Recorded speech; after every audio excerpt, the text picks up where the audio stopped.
Renars podcast. And we are rolling. Audio, video, everything is working. Little music. It's about to happen. Yes, so we have in this amazing studio, in this amazing beautiful day when it's not raining at all here in England, we have Fabio Santos, stunt performer, capoeirista, and investor, and just totally cool dude from Brazil. How are you, buddy? I am good, man. How are you? Thanks for having me. Just missed your hand, sorry. That's fine. Next time. Blind as well. Listen, yeah, we just did a little gymnastics, which was too short for Fabio as well, because I basically didn't organize properly how it should be done. But let's just focus on good stuff. We know each other now for freaking 9 years almost. Something like that. I can't remember when, but it was gymnastics, right? Yeah, when we started met. East London Gymnastics, and I saw these guys doing some crazy capoeira moves. And I think because I just did some capoeira as well. Ashi capoeira, as I probably told you, in Vancouver, and then in LA a little bit. And then when I came to UK, I was looking for the club, couldn't find any, but then I saw you doing it. And then I just kind of gave up on capoeira because you were that good. What can I say? Yeah, I remember when we mailed something towards. Yeah, you showed me some stuff, and I think that's what. And you thought like, oh, this is so bad. Stop. But me and Fabio, we there's a lot of interesting stuff, like cool stuff. We literally almost born the same day. Almost. Both of us 25 years old. At plus 15. And April 27, April 26. Correct. And then every year when the birthday is coming closer, they're just like, oh shit, I need to call to Fabio. I never remember who is first. I always like, should I call him? I can't remember if I'm before, and then that's too late now. So yeah, and I almost like sometimes when I talk to you and or I think about you, of course I do it a lot, I feel like it's a Renars version, like, but from Brazil, because there's so many things, what I want to get into today as well. In this podcast, there's so many things like we've been through in a very similar way. So both of us came to UK. Now, how many years ago for you? About 22, I think. Yeah. Wow. End of 2002 to 2003. Yeah, Jeez. beginning of 2003 when I moved to Canada first, 2009, and then I moved here. So for me, it's half of that. Wow. But, and I want to open this podcast also talking to you about your coming to United Kingdom with a big bag on your shoulder, flip-flops, and that's about it. Wasn't quite like that, but it's just the flip-flop that was wrong, but it's cold. But yeah, no, for me, funny enough, I get asked that question a lot. Why did you come to England? Back then, if I tell you the truth, was because of a friend of mine. Not that I don't have personality, but it was a good friend of mine. But I never entertained the idea of living abroad. For me, I didn't know anything about like anything other than Brazil, or I never entertained that. But this good friend of mine, he was older. He already tried university, tried everything, and back then we didn't have much hopes in terms of like studying, getting good jobs and all that. And that was the reason he came here. And for me, it was to follow him around or learn something. Like I needed to learn English to finish my university. I already doing university there. And save money to pay for the university because obviously working, study and all that was kind of getting hard back then. What did you study? Computer and engineering. Very suits me a lot, I know. Well, spend time and money. Oh, wow. Business degree here. Perfect. I mean, I was actually good at it and I thought I would be like, this is my career, but I don't see myself sitting on the office for like hours. But I managed to use that in favor to my life. You know what I mean? I know quite okay with computers and all that. And the crazy thing is like anything what we learned in the past, we definitely can use it, Yeah. Pretty much everything. I wish I knew that back then. But yeah. So came here, and I mean, obviously, I remember the whole crazy stories about the first jobs you did. No language knowledge is nothing. So tell me about those first couple of years. I think those were the most fun. Yeah, I'm proud of everything, of course. Yeah, my first job, literally, I was actually cleaning the roads and all that. That was my first job. And back then, I think that's what you could potentially do with no language skills, or at least not English. And yeah, so that was my first job. And then McDonald's, like working on a theater. But yeah, mainly that kind of stuff that doesn't require talking too much. Yeah. Which is kind of against what I was trying to do, right? So I needed to learn English, but now let's pick the jobs that I don't open my mouth. That's gonna. And how many years was that happening? Man, it took me like a good month to start working. And then like I was trying to work as much as I could to get back home as quick as I can. I never intended to stay. My plan was to stay like, in my head, a year. I'll be able to buy like 15 houses, pay for 15 universities, but you know how it is. It's never the way. But yeah, so I had like, after 4 or 5 months, I had like 4 jobs. And then I was trying to maximize everything to shorten my time as much as I could. Yeah. Because I remember then your life kind of changed quite drastically when you start getting into free running, right? So then you were still doing your shitty jobs, and then you already start getting into free running, and then you met some people who were kind of getting you some commercials. Because I think one of your first jobs was doing free running on a commercial, wasn't it? Yeah, I was actually doing capoeira. I met the team Free Run, or the guys from Free Run, through my job. So I was actually cleaning the bus stop, like the bus station area there. So I was outside, and I saw some guys jumping and doing some flips behind the bus stop in Basingstoke. And I thought, oh my God, that's amazing. I can do those things. I didn't know what it was. I didn't know what free running was or anything like this. I know the flips. So I'm trying to communicate, but my English was terrible. They didn't give me much attention, but I was like, I can do all this. So I showed them some flips. And then I got a bit of attention, and then we tried to exchange numbers and all that. And that's how we started. That's my first contact with anything related to that. Do you remember who was the first person? Yeah, 100% was Sean, Cole, and then Chase came after. Chase was between all of that, he's the oldest, but he was doing wushu back then, and he was like champion like 3-4 times. He was very dedicated, as he is now. So when he arrived, and then like I could see people like, we kind of like could do basically similar stuff, but obviously from capoeira and all that. Chase, so just, sorry to interrupt you. Chase, Cole, they're 2 brothers, Armitage.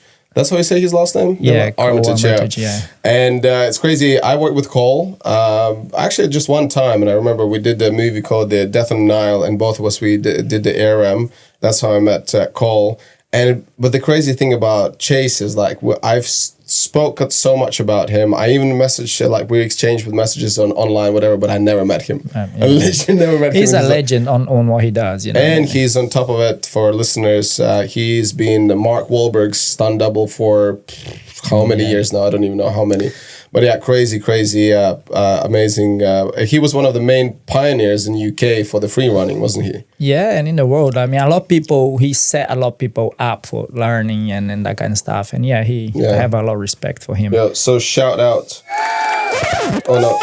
Yeah, shout out to Armitage Brothers, and there you go. I think he'll be happy with that. Well deserved. Trying.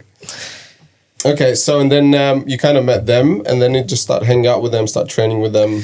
Yeah, it wasn't, fasting forward, like talking about a year and a half, like every now and then when I could, because having 4 jobs wouldn't allow me much time. Yeah. So every time I had the opportunity to go and train with them. But what always started for me, I was kind of like a year and a half here. I was kind of getting ready to go back. I was already like, nah, man, homesick as well. Yeah, the first year is, I think, the hardest one. I can say from my experience being in Canada as well, like the first probably half a year is like, oh wow, interesting, like fun and whatever. But then you realize, like, you don't really fit in here. Like, what are your friends? Who are your friends? What are you doing here and stuff like that? Because I was like, after the half a year in Canada, maybe even less, I was doing door-to-door sales. I was going from house to house, selling cable TV. But that's where I was actually learning my English. Good. For me was...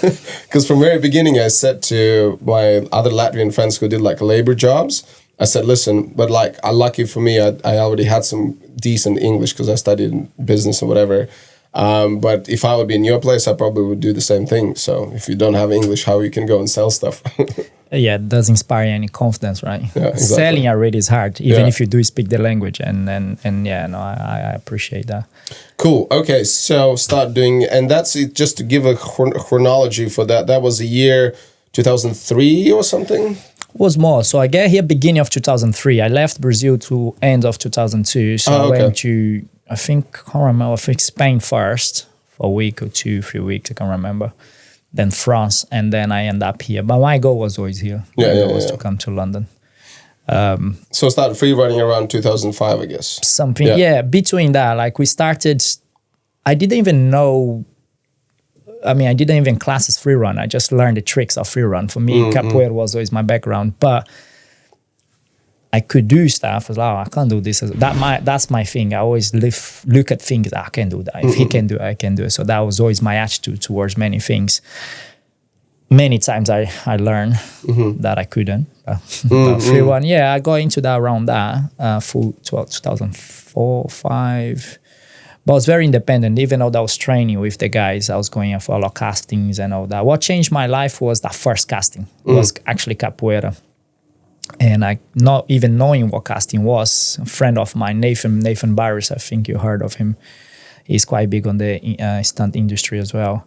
He said, oh man, there is this casting and they're looking for Capoeira people. I'm sure you've seen him around, but he's based he actually here, I think, at the moment, but he's kind of getting to coordinating now and all that. Oh, right. But yeah, so he told me about this casting and I tried to get into the casting, but calling the agents, they didn't. Maybe my English, I don't know why. They kind of didn't quite understand. I need job. Need job. Like good. That. So they didn't quite understand what I wanted. They kind of hang up, and I was like, I went it anyway. I was like, because I got annoyed. I was like, I'm gonna show these people. But I got there. I was like, my God, Daniel Abaca was there. All the big names of parkour was there. I was like, shit, I got myself into it. But back then I didn't know who those guys were. You know what I mean? For me, it was just people that could flip. I was like, I can do that, I can do that, I can do that. So, so that changed my mind when I got the job, and that's what opened my mind for, I actually can get paid doing fun stuff. Yeah, what I do, because I never got paid to do anything related to Capoeira. So the amount of street shows that I've done, dangerous stuff that I have done, even more than what I get paid to do now, I have done for free. And now I was like, wow, I can get paid doing this, so why not? Oh man, again, another similarity. In Latvia, my background was mainly dancing. So I was dancing for fun and for whatever. So hip hop shows and also we did them for free. And dancing was never considered to be something you can make money with. Oh, yeah. You know, and then in UK, I was part of the Dream Boys show where it was like making really decent money. And I was like, wow, I actually can make money with that. And then I started going to East London Gymnastics because I was training for my pole acrobatics. And that's how I met you and rest of the stunt community. And it's different, right? When you, through your passion or through something that you already do, you can't, I couldn't believe it. I was like, man, are you paying me to do this? You know what I mean? And good money as well. Like I didn't know how big the advert was. It was massive. Even now it would be big. You know what was it? It was a Suzuki advert they're launching a new bike. I think it's called a Big King.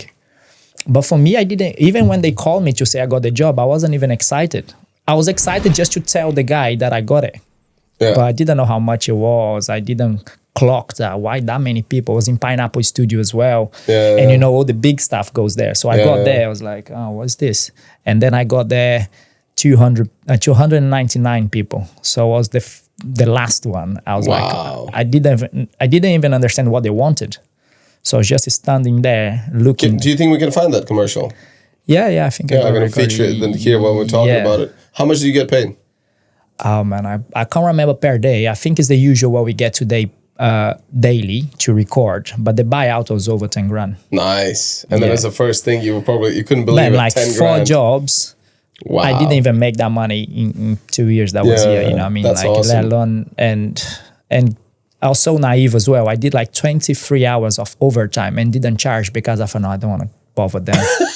What if they're just going to be like, oh, or he's going to disappear. I'm sure the agents got that. I'm pretty sure because they would. I told them, but I told after, man, I did all these hours. I'm already happy with what I got. That's crazy. And imagine 23 hours of overtime on a film set. Yeah, so for people to know, average overtime is about £80 per hour. So if you've done 23 night shoots back then, and I was being polite. I remember like I was so excited. Our call time was 8. I got there 5:30 in the morning to clean the floor.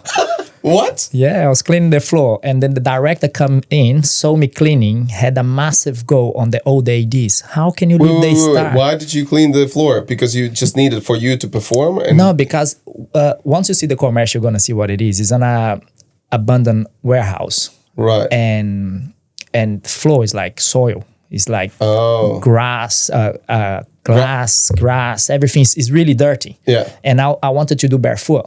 They wanted me to do barefoot, but they couldn't believe someone would even step barefoot. I was like, man, I've done worse shows. I'm just cleaning the glass so I don't cut my foot. But that was normal for me, health and safety in Brazil. I've done so many worse stuff. For me, it was not. So I was just cleaning because I couldn't sleep.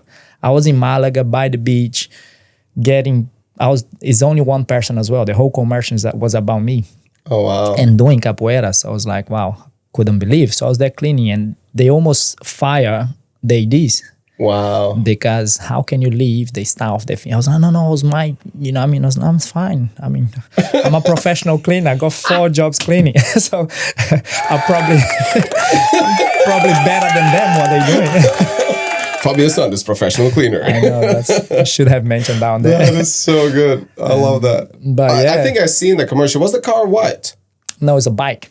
Oh, it's a bike. Or maybe it's someone. No, maybe. No, I don't want to mess it up. So, so we'll find it and then feature it here. Yeah, no, I got it. Cool. Okay, so, and then since you started talking about capoeira, which I want to mention straight away. So, how about we talk about capoeira then, and then we can continue about all the performance and stuff. So, you started obviously in Brazil of age of quite young. Because I remember we already had an interview before, and I remember the story. Because you started, was it BJJ first, and then it was capoeira? I done judo first. My first martial art was judo. Oh, it was judo. And then I didn't do karate. I did kickboxing for a bit. And then you saw that movie. Only the Strong, the Mark Dacascos.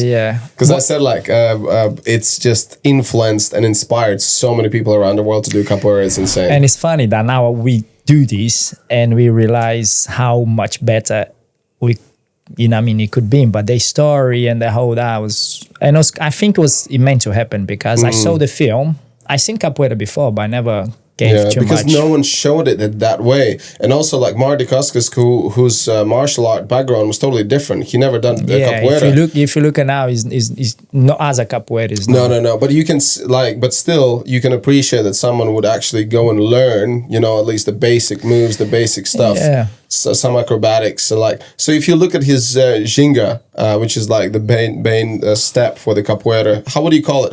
What would you say? Yeah. So ginga, but how would you call it? Is the basic step or the? Is the stand. We call it the soul of capoeira because everything comes from there. But like on boxing, you have your standing, right? It's the same thing. So it's like a stance. Yeah, it's the stance for that specific martial, but it's hard to explain. But everything is coming from there. Yeah, I never thought about it because it's like it's a stance, but it's a moving stance all the time. Yeah, you do that if you go on kickboxing. That's true. You go from one side to the other. In karate as well, we go back and forth. Yeah, and it's the same movement actually. It's the same stance, but we're constantly doing it. Yeah, and that's already like a freaking workout right there. So you saw that movie, and then you remember the age? Yeah, it was. When I saw was kind of from 13 to 14. I actually officially started was 1998, officially. And because we're the same age, most likely we saw it at the same time.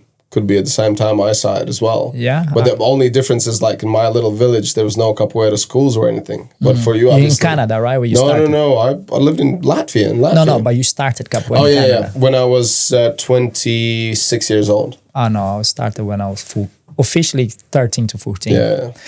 Was the film that kind of opened my eyes to it. And then was like, I was actually playing football that made me decide what I wanted to do it. Like I was I was really into football back then. Everyone around there was, not every Brazilian can play, but the ones that can, is normal for us to play all the time and all that. And I hear about this kid that everyone was afraid of, that he was so good. And I was like, I got this, don't worry. And then everyone was afraid to play against them. We used to play against we do some matches against people, and the prize was something really silly, like a bottle of a fizzy drink or something like that. For us, it was a lot, you know what I mean? You fight for your life for that. Yeah, back in the days, I can relate to that as well. Yeah, like, and it wasn't like so you can just go and buy stuff. Like so competitive. And I remember, like it was yesterday, they had the match, and no way we're gonna win. His name is Jairo, but everyone call him Minhoca, which is his nickname in Capoeira. Yeah, but I didn't know. But I had just seen that film like a week ago.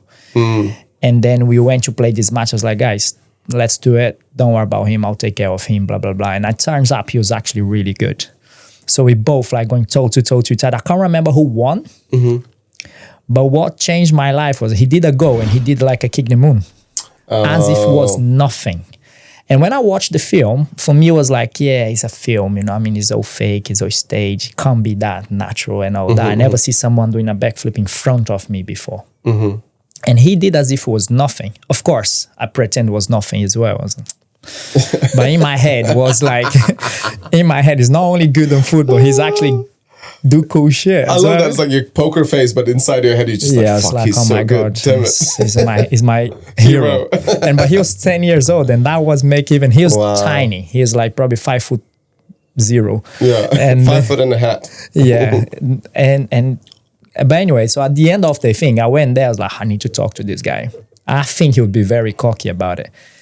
And I was like, oh man, that's great, man. Like, I heard of you, blah, blah, blah. I was like, what's that thing that you did? And it's like, what? Boom, did it again. As if it was nothing. And that was starting to piss me off. You motherfucker. And I was like, why? And then, this is capoeira and blah, blah, blah. But he's quite humble about it. And it's quite quiet. And that's what, like, something that I saw in the film that was quite impressive, and I thought was fake. And I knew that wasn't. And then he, no, it's capoeira, I do capoeira, and he lives close by as well. I was like, man, I would love to. I saw the film, I would like to see it. And then that's how it started for me. After that, he became my inspiration. He never knew that, but he was the one that was pushing me. He can do it, I can do it. He can do it, I can do it. But and you guys were the same age? No, he's 10 years old. And he was 10 and you were 13? 13 to 14. Okay. And those days, that's considered to be a huge difference, obviously. Oh, yeah, he's tiny. He's not only tiny, he looks young. But for me, like, I done other martial arts before, and I never saw anyone fighting like that kid.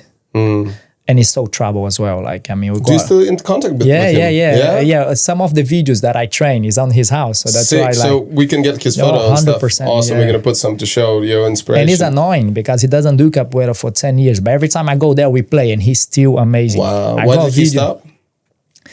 Injuries, and he was meant to come here, so we are the 3 close friends that I mentioned at the beginning. It was me, this guy that made me come, well, that sounded really bad. He was the reason that that's one of the things. You cannot script this. Okay. Let's see. He's one of the reasons that made the decision for me to come to UK. That's even better. No, it's the same. Made the decision to come. I love it. Yeah, that was the reason. And he was younger than us. So Bruno was like 4 or 5 years older than me. I was kind of like 18 back then when I turned into 18. And he was like 3 years old. Yeah, 3 years younger than me. But obviously, the plan was the two of us go to UK and then bring him over. Yeah. Because everything that we're doing training, he was also into capoeira, Bruno as well. So I met him from capoeira. So yeah, he still plays capoeira. He's massive now and this is the thing, he's one of the people that wherever he does, he's amazing at it. He starts to play instrument and he creates a band. The band was very successful there. He quit. I mean, he done some. Now he's into into CrossFit. And he was not only 10 times Brazilian champion in CrossFit. So he's massive there. So, wow. So that is with capoeira. What is it's crazy now. It's your lifestyle for how many years now, and you've been coaching and also how many years now. When someone doesn't really know much about capoeira, what would you say, like, what capoeira means to you? What is, like, what does that? It's hard to explain as it is, let alone explain what is it for me. But in anything in life, for people to believe you and to understand how important it is, you show through results, right? I get where I am today because of capoeira. I mean, I train the way I train. Also through capoeira, I go into parkour because of capoeira. But even when we're doing parkour, the only thing that could stand out compared to all the other guys, even though that they all amazing, was the fact that I was doing capoeira, because it was unique, it was different, and mixing all those. And again, I done many martial arts. I still do many other things, but you can tell the capoeira is there somehow.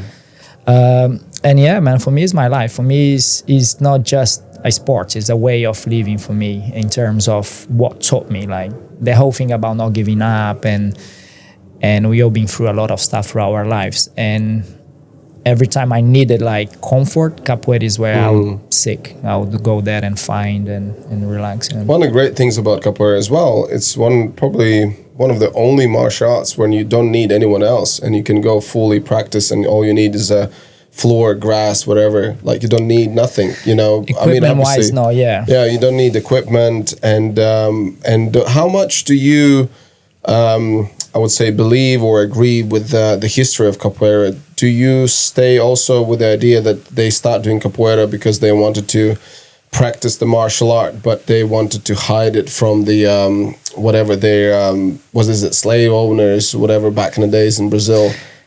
Did you looked into the history? Is it true? That's how they started it? I mean, parts of it I believe, and it's also it's all about freedom. Capoeira, for me, was freedom of my job, freedom of doing the things that I want. In a way, it is true. But it's hard to have evidence of it, because it's back in the day.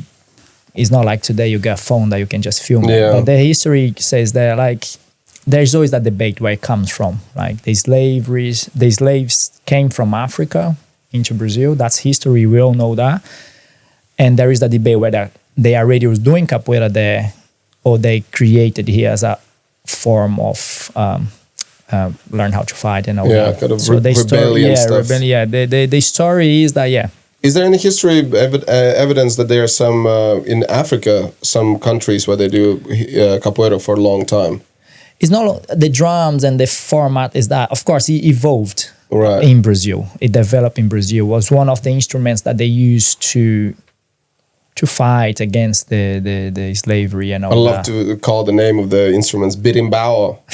Yeah, it was one of them. Yeah, that's amazing. But the whole percussion, the drums and all that, came from something else. I don't believe it was developed in Brazil. Maybe they have their culture, and then of course they turn into that. It's interesting. It's like Brazil is that country which just creates amazing martial arts. They did the same thing with jiu-jitsu. So jiu-jitsu came from Japan originally, then came to Brazil, and then it became Brazilian jiu-jitsu, which went to totally different level, mainly thanks to Gracie family, right? And so then capoeira comes from Africa. But how many years would you think? How old is capoeira? How long ago did it came to Brazil? I don't know say exactly numbers, but it's over 100 years. Over 100, sure. That's it? Yeah. I would think it's longer. Yeah, maybe, but that's the thing. You don't it's hard to say, okay, what's that? But there is trace of people doing similar stuff before. Maybe it wasn't called capoeira, maybe it was, you know what I mean? But the whole process was that. And there is a lot of things that's, because somebody else told you. And that's the thing. A lot of people, because it came from that background, wasn't educated people. Sometimes most of those slaveries, they're not allowed to go to the school, to write, to do things. And then it's kind of, a part of the history got lost in because of that. So it could be even older. But there is trace of the masters that developed. They were slaves. And then they lived up to the 50s, 60s and all that. And of course, back then we already have histories of that. One of the things what I'm being quite, I would think I would know a little bit about it, but can you tell me more about the grading system? How is the grading works for capoeira? How many belts are there? And then also every time you do the grading, there's also like a whole ceremony. It's like you come together, you do the hoda, and then you show your tricks and whatever. And does it happen that you kind of want to go for grading, but then they don't give you the belt because you masters see that you're not good enough, or master put you forward for grading because they know that you're ready? It depends. Change from school to school. There are schools that's like that. You do exam first, and of course, if you pass the exam, and then you forward. Some people, they do the exams on the day, so you study how many months or whatever it is for that belt. There are criteria. By this belt you gotta know how to do this and that, playing the instruments or whatever. So some schools doesn't, some schools do, you know what I mean? But you can't hide it, you know what I mean? You can see people like same belt as in, but different groups, but one is better than the other, one knows more than the other. It all comes to how much they put into it. And in capoeira, unfortunately, it's not that unified. For instance, jiu-jitsu, a black belt in jiu-jitsu is a black belt in jiu-jitsu anywhere. But in capoeira, a teacher belt in some group is 15 numbers and another group is 10. It has less belts. So it changed from, they try to unify, past few years they've been trying to unify that, but it's a very So there's no like international standard? No, it's very difficult. They're trying to, but who is it to judge? You know what I mean? Okay, why your school is better than mine? That kind of is, it's kind of difficult. And how many would you say, like, what are the biggest schools and how many of them are around the world? It's hard to tell, man. Like, you got good 10 to 15 big ones where you're okay, they have. But nowadays, especially with the social media and the internet, some people are very famous online or on the social medias, but that doesn't mean it's a big school. But there are, I read something, I don't know if it's true or not, but there are more people playing capoeira than there are people playing football, which is like, wow. But it doesn't surprise me because you can go anywhere in the world and you find someone that's doing capoeira. But we never, I speak for myself, I was never too good on promoting myself online, even though that promotion is what would get me jobs. But I never cared. I was so happy to to be earning money doing what I do, so I never care. But, and I know a lot of people is like this. There is so many talented people, not only in Brazil, nowadays capoeira is anywhere. A lot of people that, like in France, a good person that inspires me a lot in capoeira, he's not even Brazilian. But, you know what I mean, it's hard to tell how many people was the biggest. But also the idea that they have to be a Brazilian to be amazing. That's gone a long time ago. I think that's great. That's in everywhere now. The same thing with Brazilian Jiu-Jitsu, which I mentioned already before. It's, doesn't matter where you're from. Like, you get passionate about it. And I learned this long time ago, and I live by it. For me, there isn't the best martial art. It's the best artist. The best. Whatever martial art person that does. Depends how much you put into it. It's always the case. And it's not because I do capoeira and you do BJJ or taekwondo, you know what I mean? It depends how much you put into that. One of the, I think, things what I think is great or amazing about capoeira is just so versatile. So if you do certain martial arts, let's say it's Muay Thai or karate. So you go, you do your forms, you do your kumite with the fighting, and that's about it. You guys are having parties, you play music, you play instruments, and then it's kind of develops to, and it's so nearby or close to dance like forró, for example, which you dance a lot in London, I know.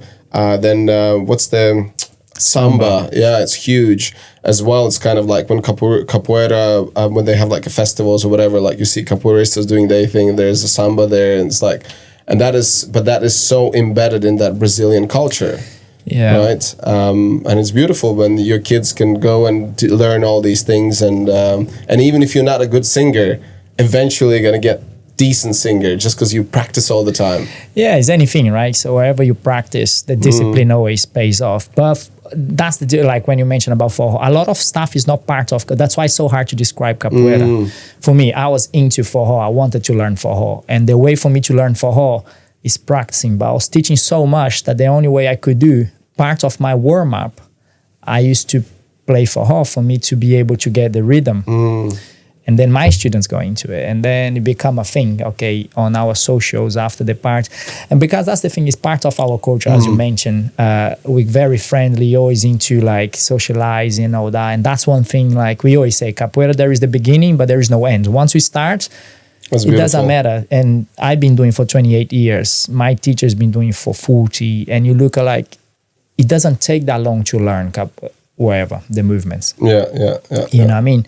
Is continue. Like how many people do any other discipline? Oh, I'm a swimmer for 10 years. I say, you got your medals, you can swim like a fish, but what else to it? It's just you and the pool, you know what I mean? Same thing with other martial arts. When you get to black belt, if you don't compete or if you don't have a school, you're gonna get bored of it. And with capoeira, I train by myself. Most of my stuff is online now because of the filming, I can't commit to a class, but still going, still excite me every time I learn something. But the thing is also like when you get injured, for example, if you get injured in karate, you're not going to go and just go sit and watch. If you get injured in capoeira, you can still go play an instrument. You can still sing. You can still be part of it. You belong to it. Yeah, you can still help. That's the thing. That's the music. I think it's music. I think something is hard to explain why, but music does.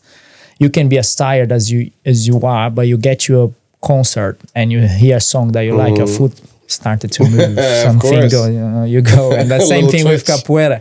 And I think it's the only martial arts that has music to it. That's awesome. And I think is one of the reasons why it's so addictive. And that's why I don't explain. I try to show, and I was like, try it, because I can't. I've been doing for 28 years and I don't know how to explain what it is. So out of these 28 years, how many years you've been coaching now? Maybe 22, 23. Oh, wow. Yeah, because I had to move quick, because when I moved to UK, I tried to teach straight away, but the language didn't inspire me. I was shy. I never thought I would ever be in front of a camera, never would speak to someone in public, never. Wow. So I was doing for myself. You and shy? Change. I am still, believe it or not. This cocky guy who always has something to say. Shy? Yeah. But do you think that, is it just mainly language? So in when you would speak in your native language, it was fine? You would be outgoing? No, still quite introvert. I'm more of like, of course, once you know someone, I would love to talk or say something. I would like to express. And especially because most of the time I was going against someone, would say something for me. If I don't agree, I would voice it or show or do something different. Yeah. And that always got me in trouble. And here was hard because I couldn't explain and I couldn't just you asshole. And I can't say something wrong and leave it. That's my problem. I wrote this new word, bitch. Pretty much, yeah. Bitch, please. Okay, let's finish segment about the capoeira, but before we do that, tell me about your project you've been working on quite hard now. It's your application. Tell me, what is this? Yeah, basically what I'm trying to do is, since COVID started, we had no choice. We all went online, right? I personally never believed I could teach someone something like capoeira online until I tried it. So I tried and I started to see the results. And then I was like, wow, it's possible. And I continue, even when after COVID stopped it, or at least we were allowed to go to the gyms, everyone went back to the teaching in person and all that. I went as well, but I continued to do online because it brought me closer to people that I couldn't reach before. So yeah, I continued that, and then we got really busy on the films and I couldn't commit to everything. So, but I decided this is like, that's the only way at the moment I can reach out to and the reach is incredible how many people I can get. Exactly. So that's what I've been doing. So I've been doing teaching online, doing programs, doing like my app again, and yeah, trying to spread. What's the name of the app? The app is called Capoeira Flow. And that's also your school, isn't it? It became my school, yeah. I created before as a brand because I was performing a lot, and then I created this brand to unify the people from different groups. Okay, this is not a group. Everyone can be part of it, regardless what group you are or what school. And then I end up creating my own school because I had Capoeira Flow, and that become as well a capoeira school as well as a brand. So what would you say like are the biggest challenges now in developing your app?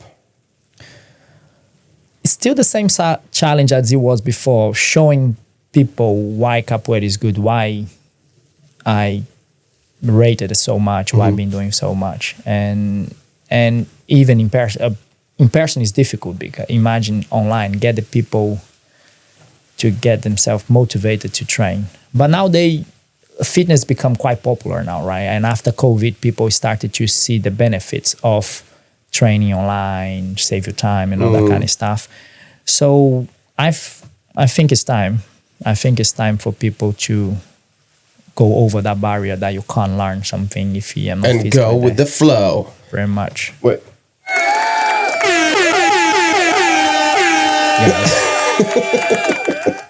Come on, that was cool. Okay, let's have a break. Blah, blah, blah. Renars podcast. And we are back after our break. This wasn't even a break, guys. It was like It was 5 seconds. because Still tired. We have stuff to do. We have to talk about stuff. And in this our little break, we were kind of Fabio mentioned about biohacking and stuff, and biohacking is getting bigger and bigger, which is amazing, which is great. People start finally thinking more about what they eat, how they sleep, how they train, and stuff like that. So, and you mentioned that you've been kind of spending time talking to people who are hitting their 30s, 40s, and then they're like, oh shit, I need to take care of my health. Like, pretty interesting. Yeah, I mean, I always talked about this with my students, with my people that train with me, because it's easier, right? So if I'm already that teacher, they would listen to me. It's like what made them believe me is because I could prove, I could show, I can do this, I can do that, my age, wherever it is. But now, what is it? 24. You wish. And nowadays, I mean, a lot of people been talking to me now. They're reaching their 40s or they're struggling with whatever it is, not necessarily fitness. But one thing I say to everyone is like, you have only one place to live. That's your body. And doesn't matter. You could be so successful in financially or in life, whatever it is that you do on your work.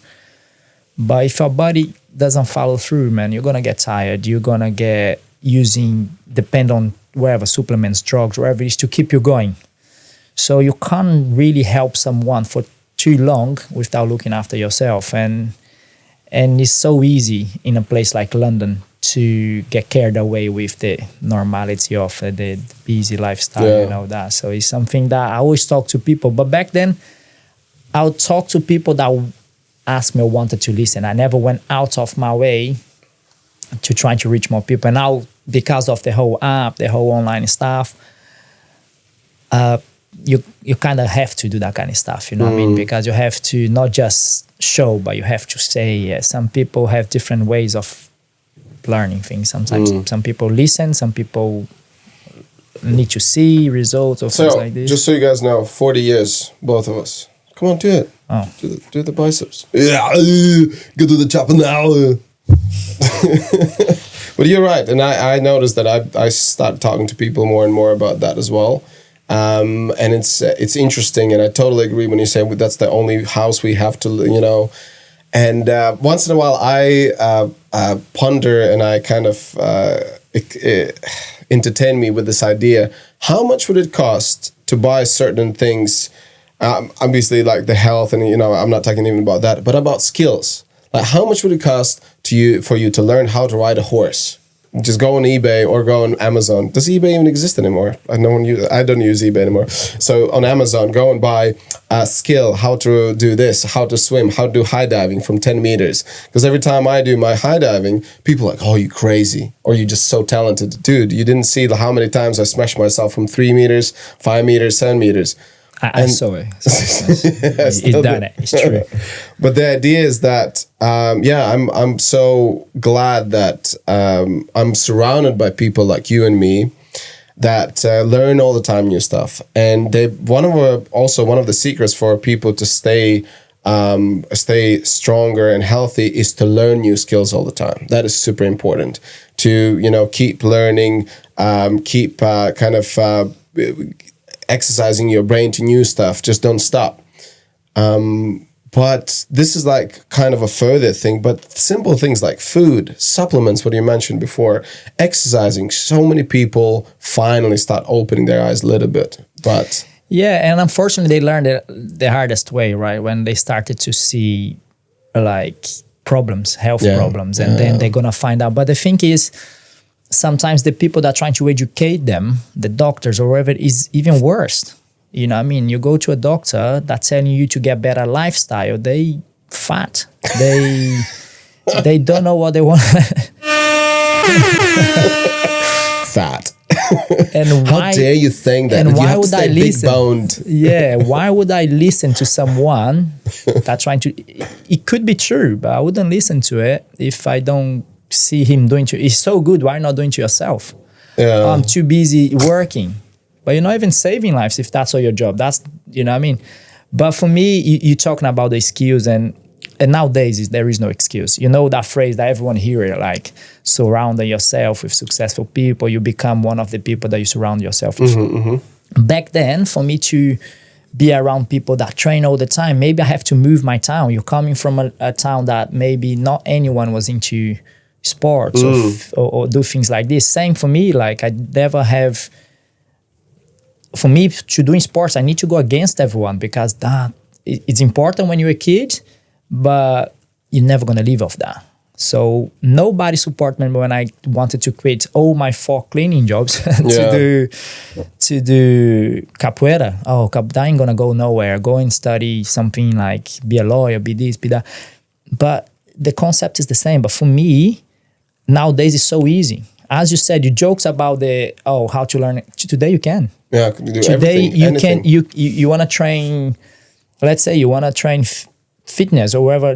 You can be around the best fitness coach today by just buying his program, by watching his Instagram, and most of those things you don't even have to pay for. Shit. That's what I was gonna say. So today you can surround yourself with the best people around. So there is no excuse anymore. No, you know what I mean? But most of the time we always learn when there is a big problem. So we always learn when you get badly ill or there is no coming back, or at least the doctors tell you there is no coming back, or when you lose someone that you love because of a health issue or wherever it is, or you can't carry on your job that you love so much because you can't even sit on a chair because your back hurts or because you're too fat to fit on that chair.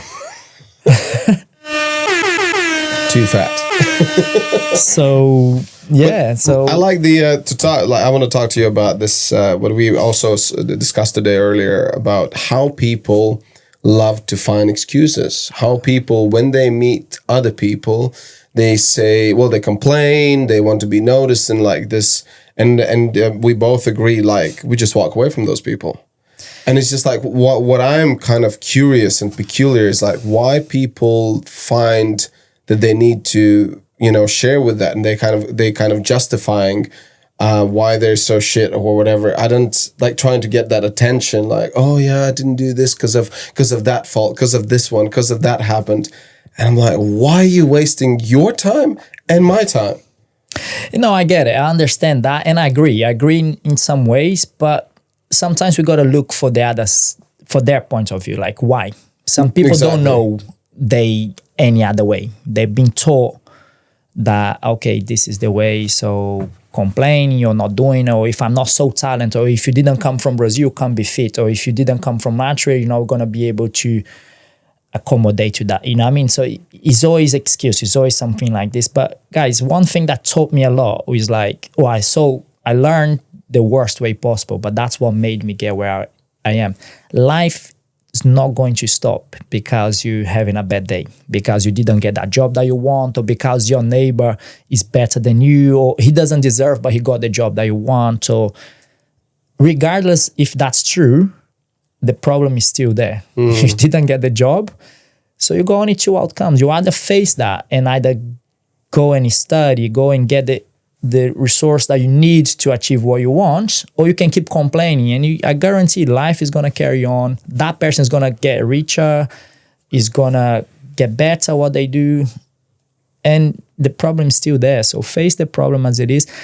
For me, I didn't have choice. The problem was coming all the time, and I didn't know any other way other than face. I couldn't go back to Brazil. I couldn't do this. I couldn't do that. So you just face the problem. In a way, it helped me, but I get it. I get it why people don't know how. But educate yourself. This is one thing. Books, or the minimum.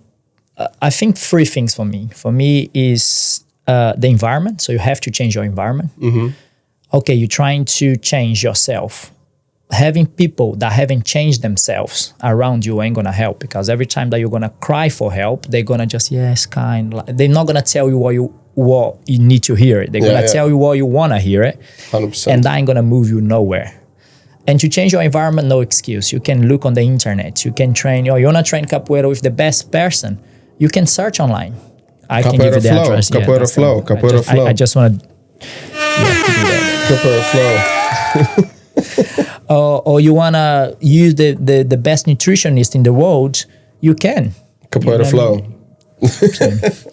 Or if you want to do stuff, best stuff. Because you no, that's not true. Because you do, in your app, there was also about nutrition stuff as well, right? Yeah, we go. Yeah, you do the plans. Because one thing doesn't go without the other. You know what I mean? 100%. Yeah, you can train as much as you want. It's training, food, and rest, which is sleep, obviously. Yeah, I mean, there is many things, but... And again, a lot of people think, I get this question of how long did it take? It doesn't matter. I've been training since I was 14. I mean, I've been training since I was 6, 7. But gym, capoeira, martial arts, all that, since 14, I took it seriously, and my shape was always been the same. But for me, I was never looking for the results. I was enjoying the process because because capoeira is something that I enjoy. And that's why I teach people how to get fit through skills. Because I was having this conversation the other day. If I come here and told you to go do 100 push-ups now, you leave, or you're like, oh my God, today 100 push-ups. And then I'll teach them how to do a move that the base of that move was push-ups. It was like handstand. But we leaning on that and kicking and she wouldn't stop us. Like I said, it's only 15 and she's wanted to do more because she's so close to get it. So you don't see how many you have done. You just want the skill, right? So and then you're enjoying that. You want the next thing. So for me, I always find it easier to use the skill because, okay, you can do a bicycle curl on the gym. That ain't gonna impress no one outside, and you probably not even get good biceps anyway through a just bicycle curl. Yeah. You all know that's it doesn't work. But anyway, so for me, I try to use the skill because it's something that you can take forever. You can carry on. Even if you stop training eventually, okay, I just want to do some handstands. But the process of doing handstands is going to get you stronger somewhere or probably injure yourself if you don't know what you're doing. But so the skill is, I mean, I was just thinking about as your mouth was moving, I was just thinking about this concept of, like, me and you, in one perspective, very, very lucky because since we were kids, we just loved the process. We loved, like, I played all possible sports. I never was like, oh, I'm not going to do this one. I liked all of them. Basketball, volleyball, football. I did karate. I did ballroom dancing. I just like moving, right? But then are people who don't like moving. They like, I rather read a book. Because I remember the first time I ever read a fucking book was because it was raining and I couldn't get out. It was like raining for 3 weeks back home in Latvia. And I sat down and I read that book. But as I finished that book, I thought this is the greatest achievement in my life with the reading books and stuff because I really enjoyed it.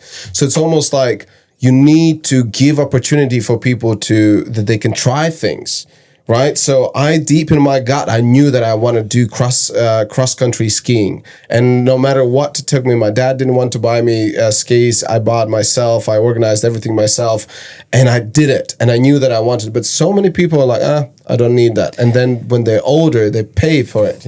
But it's all about, for me, if you look deeper into any subject, like what make someone do something or carry on doing something is the result. Those people that only read books, why? Because they get clever, they learn new things. That's their way to learn things. And it's something that you don't depend on anyone, right? So same thing with fitness. The way for you to get stronger or be successful in a sport is the disciplines and doing, but it's the result. If you train every day, go to the gym, but you don't change anything, at some point you're going to stop, because you could be reading, you could be eating, you could be doing something fun, but no, you're there spending time and not changing your shape. You know what I mean? So true, but also like a lot of like not just me, but I hear more and more people say that when they train, they get all the these boosts of what they call the dopamine. So there's a dopamine boost to you and all these little things. Dopamine Yeah, so I feel that if I don't train, for example, I just feel shit. After training, I feel so much better. Yeah, but I'm not saying this is the consequence of it, right? So what I'm saying to you is like, yeah, it's proven why you get excited, why you feel good. Sometimes you go with no motivation to the gym, within 5 minutes, boom, you boost it. Yeah. But someone that never done it, they are already afraid, because one, most the people that only read books or don't do sports, they probably not ashamed, but they not happy with the way they look. I like how we're using reading books. Most of the time it's just watching Netflix, okay? Wherever it is, if you're not a sports person, if you're probably not proud of your look, and especially depends where you are, your environment. Let's talk about UK. You can't even say someone is fat. You can't even, you know what I mean? Yeah, and get in trouble. Or in America, wherever it is. But it's the truth. If you're overweight, is the fact. And the reason doesn't matter. You know what I mean? And you will know if you go to the gym for a month, ain't gonna change much straight away. You're not gonna see results. No. Only pain, only discomfort. And our brain seeks two things. You seek comfort. How many times your brain tells you to stop too soon?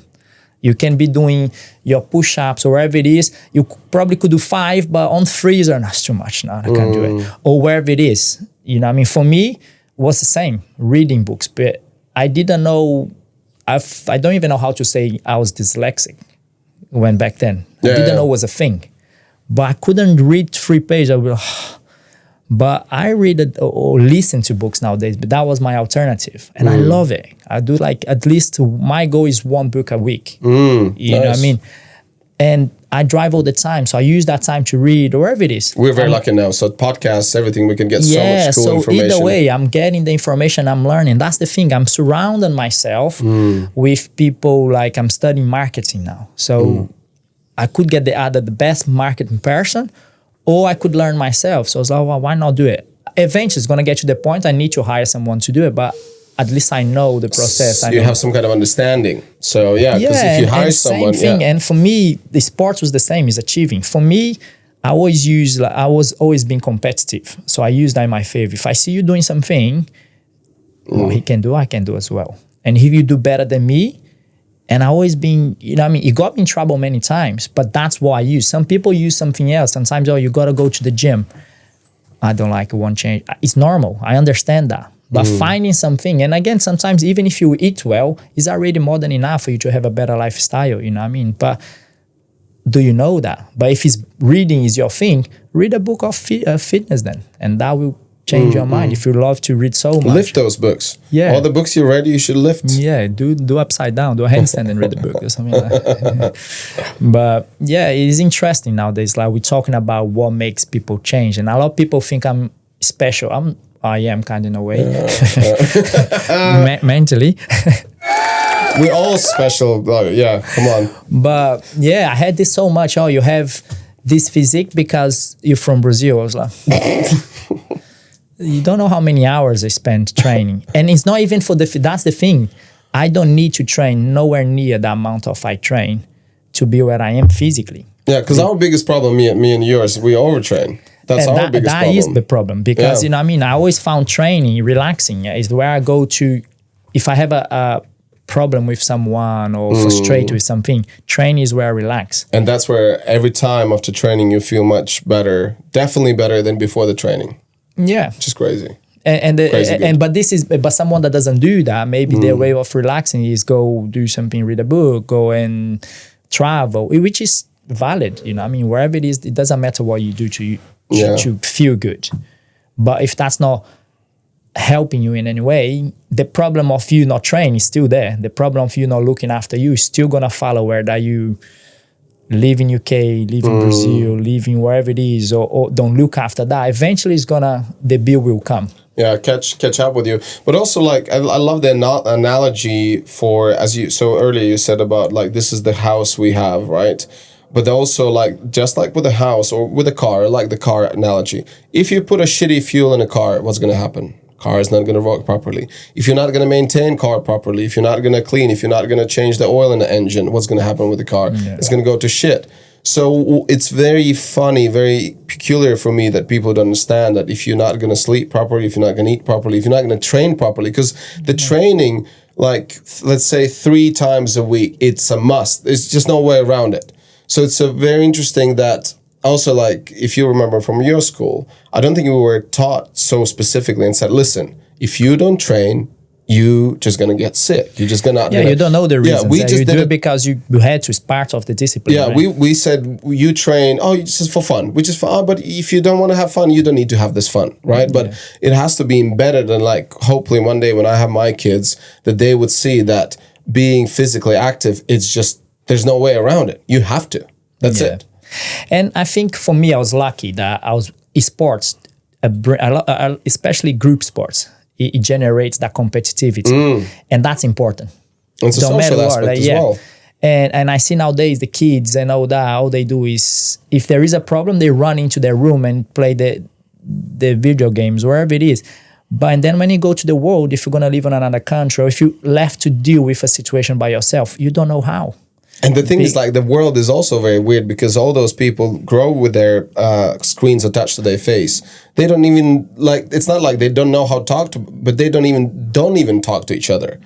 So the future is going to be really weird. And if you have to talk to someone, you don't even know now. And everything's practice. Like, I'm pretty sure the first time you did those podcasts, it might not went as smooth as you thought you would. 100%, just with anything. And same thing for me, like talking in public or doing what we do, you know, I mean, is embarrassing and all that. But our results, we're getting paid for it. And then you gotta have, that's my work. But eventually, the more you do it, and same thing with training, and it's normal to feel uncomfortable. It's normal. And one of the reasons is that, because all you did is hide into the things that there is nobody else around. And then but trust me, life is going to still exist. The problem is still going to exist. You're going to have to talk to someone at some point. You're going to have to face an uncomfortable situation at some point. In my eyes, the sooner I do it, the better I get at it. But I think, unfortunately, some people maybe decide that they think they will not have to do that ever. Yeah, you know? That's a mistake. I mean, sooner or later, they will find out. And they will blame something else. That's why depression is there. That's why a lot of problems that we see nowadays has always existed. People haven't named them or hide them or blame something else, you know what I mean? But back into that analogy you said about car or looking ourselves, some people, they look better off their house. They look better off their house, you know, when you're expecting a visit. After their house, they look better after their house. Yeah, so for instance, like you never clean your house because you live by yourself. Yeah. I'm not saying I'm like that. I always clean my house. But as soon as someone is visiting, you go there and you clean it all that. So you look after your house. Why don't you do that? The same thing with your body. Same thing. Your body is your house. Are you happy every time you look at the mirror? Yeah. If not, change something though. Change the mirror. Yeah. But the image is still there. You can't change people's eyes. No, you can change the mirror though. You know, you can have those crooked mirrors. But the problem, the mirror doesn't talk back. But the people that you see it, they talk back. Or sometimes even worse, they don't say it. But nowadays it's not allowed to say fat. I'll say it. I pretend I don't understand the consequence of it. And then I say like, oh, well, that's the only word I know for that, you know, fat. In English, I fat. said fat for me means healthy. You look very fat. Yeah, but then that's the thing. I mean, there's so many ways nowadays you can look after yourself. Like even 100%. And his excuse. And you be very naive to think you don't need it. Mm-hmm. Look what COVID does to everyone, you know. I mean, like, I know a lot of people doesn't want to touch on the subject, but it was there to show. And, you know, I mean, you saw the problem happen. Because it didn't happen to you or someone close to you, you haven't changed a bit. Mm. People went back to their lives thinking, okay, it's just a period of time. I was like, did you not learn anything from it? Does it have to happen to you for you to change? And that's what normally people do. Until you need a big problem on your life for you to turn that key around, right? For you to be able to change. Happily or unfortunately, I had those problems very young, at a very young stage of my life. So that made me change. But nowadays, I'll be stupid not to learn from somebody else's mistakes or see something coming. You know what I mean? I'll see a problem. Okay, I already know how to deal with it. And no matter what, like nowadays, 50 years old is our 30s now. Yeah. Because people are a little bit more aware of looking at Biohacking. It's all about biohacking. So I want to ask you, so what do you think, what would you be your suggestion to those who are, hitting their 30s, mid 40s for biohacking? What would you suggest? The same thing I said before. First thing, surround yourself to people that is into that, either fitness or look after themselves or healthy, because even if they don't say anything, you're not going to be able to follow them around for too long. Because you're too fat. Too fat. And they'll be doing their routine. You either join their routine because they're doing for a reason or you're not.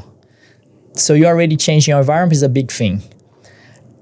Listen to someone that has something important to show, because that is the problem sometimes. A lot of people, and I've been there, we think we are who we think we are. You know, I mean, we know who we think we are. We are who we are the things that we do, basically. Right. You know what I mean? I can be here, I'm healthy, I do this or do this. I can prove to you, I have changed so many people's life. I got people into fitness. I have done this you look 20 years ago, you see videos of me doing what I'm telling you to do now. You can get in shape. Yeah. Nowadays, there is a shortcut for it. You can go and do an operation for it and you can look amazing. Can you sustain that for another 10 years? That's another thing. And how healthy is to do the operation? That's still your organs and everything. We were attached to problems, I guarantee. So, and the discipline is the third thing. Because without discipline, doesn't matter what you do. You know what I mean? It's the consistent. And fitness is unfortunately, is not fair. You can train for 10 years. If you stop training for another 1 year, 3 weeks, you lose it all. Yes and no. I mean, your muscle memory and your organs. But you lose it if you don't. Yeah, you can get it quicker. You're not going to take you 10 years to get it, but it is unfair. So, but if you use that to motivate yourself, I always do that. Every time I have facing a problem, I don't feel like going train. I don't feel like doing anything physical because I'm injured or wherever it is. I look back and I was like, man, I already spent 28 years doing this. I can't just let it go. I'll be like, you can't trade for 1 day. You know what I mean? What's that 1 day? And we all know, I always go, don't matter, I don't think. Yeah. I go. The first 5 minutes, I don't want it. But as soon as you get into that first 10 minutes, I'm there like, oh, she's lifting more. Can't lose. Oh, he's, you know what I mean? Oh, and wherever she's doing them squats. Ooh, yeah, there is a funny story about, I was in Brazil and I went to a CrossFit gym because the other gym that I was doing, it was really horrible. There is no enough weights. It's so just machines, and I like to train like free weights a lot. And I was getting to CrossFit because of my friend. They won for Capoeira. Yeah. Me being me, I went then I challenged him on the first day. I was like, man, he's been doing this for 10 years and he's been champion for 10 years. And I was like, man, when is the next competition? I'm going to go there and win it. And he challenged me back. Okay, do this for 3 months and then let's see it. And of course, he always picked the worst. He knows I hate running and he always like running every day. And I was like, he's trying to make me quit, but he knows me, I wouldn't quit. So the more I got into it, and I went to a CrossFit competition. No, I didn't know it was a competition. It was a day that I went there and I wanted to train. And they said to me, okay, now there is the internal competition or wherever it is. And I was like, yeah, it's fine. I'll just go in the corner. I only need a little space. I'll train. No. The only way, if you compete, I was like, sign me up for this shit then. Not knowing the names of the exercise and not knowing the order, no plan, because the people, they plan, they need to do like 100 push-ups. I never done 100 push-ups in my life in a row. Yeah, straight away. So they do like 10, wherever it is, they have a plan. I didn't. System, I didn't. My systems, to look at this girl, she would never stop. I was like, don't matter what, I'll never stop before that girl. And unfortunately, she was one of the champions there. And she dragged me all the way through that thing. So I thought I was going to pass out. I was like, my heart is going to stop at any point now. My hand was bleeding because I didn't have gloves. They got gloves. And I was there bare hand. And I was like, I don't care. I'm not stopping. She's not stopping. I'm not stopping. No way I'm losing to that person. Not because she's a woman, by the way. Yeah. It's because, it's the person that haven't stopped. I was like, I wouldn't. You didn't even ask her whether she's a woman or a man. Yeah, that too. But I went to the end. I was like, thank you. She's like, what for? I was like, you dragged me all this way through that training. So I got second place without even competing, without even done my, And for me, again, it was as my competitivity, I could easily just follow the guy that quit on the first 5 minutes, But for me, I was like... You see, I stopped doing that. I would say I had a very similar mindset, but I stopped doing that because I was just like when I used to drink alcohol. I'm still drink sometimes, but very rarely. So I stopped drinking because I knew how I feel next morning. Oh, no. That's why I stopped doing this kind of bullshit. Because funny enough, I did similar thing with CrossFit in Bali, and I said like, "Oh, come on, let me do this shit, right?" And so it wasn't competition, but it was one of the sessions what they did, and they do this. To me, honestly, especially because I don't do that kind of training. So that day they would do one exercise or one move for like a very long period of time. So it was like a keep up, muscle up stuff, and jump down on the floor, push up, whatever. And yeah, I didn't have gloves either. So freaking my both hands busted, bleeding. And I was second or third, out of like whatever 30 people. Obviously I was upset with me because I'm not first.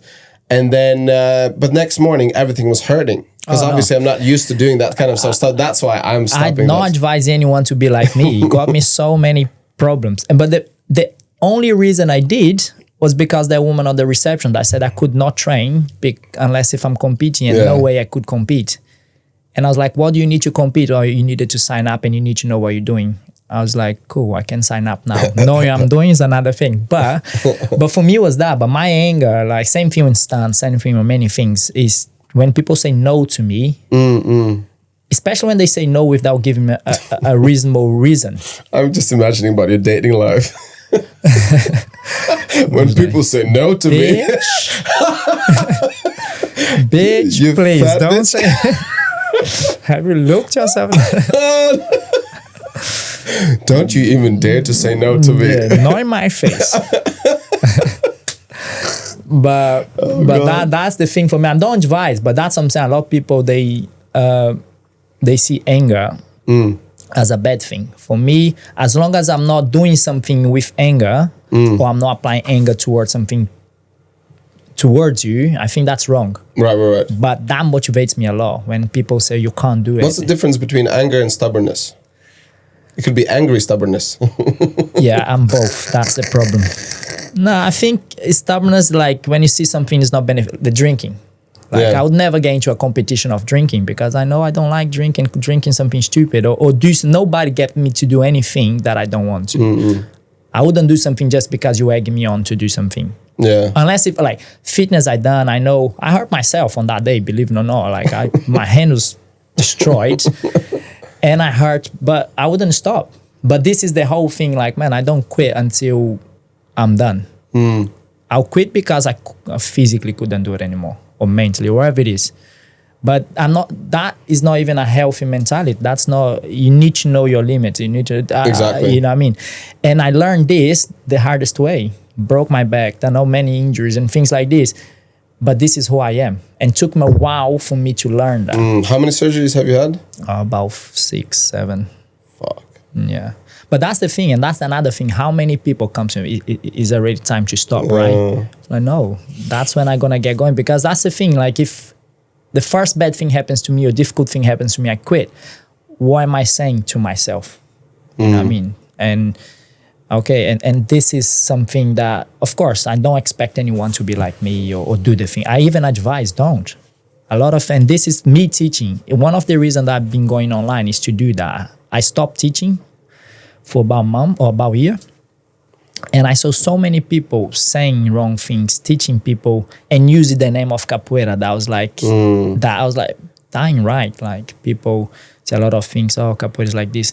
It's not. You know what I mean? I'm going to prove to people that isn't, you know what I mean? I remember, I don't know about the people that will watch this, but at some point I thought, man, I think I dedicated so many years of my life to the wrong thing.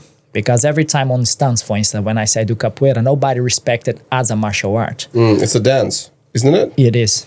So, but that's the Capoeiristas hate that shit. But that's the thing for me. Like, and I was like, I would get, I know, man, have you been so many situations that I would be scared to go to, we call it a roda, or place where we doing capoeira, then go to any martial arts competition. I was more scared of that because, and I was like, how can you tell this is not, you know what I mean? And that's the thing, ignorance. but they don't know. They don't know. And I'm not trying to prove to anyone it is better or not. You know what I mean? I have came from a background that we used this as a martial art as well. On top of everything else, the acrobatic stuff, the dancing stuff. And I was to think like, oh man, should I just dedicate myself to something else? But so I did all the other stuff and I still like, I can't get, you know what I mean? I can't get the same feeling as I get it from capoeira.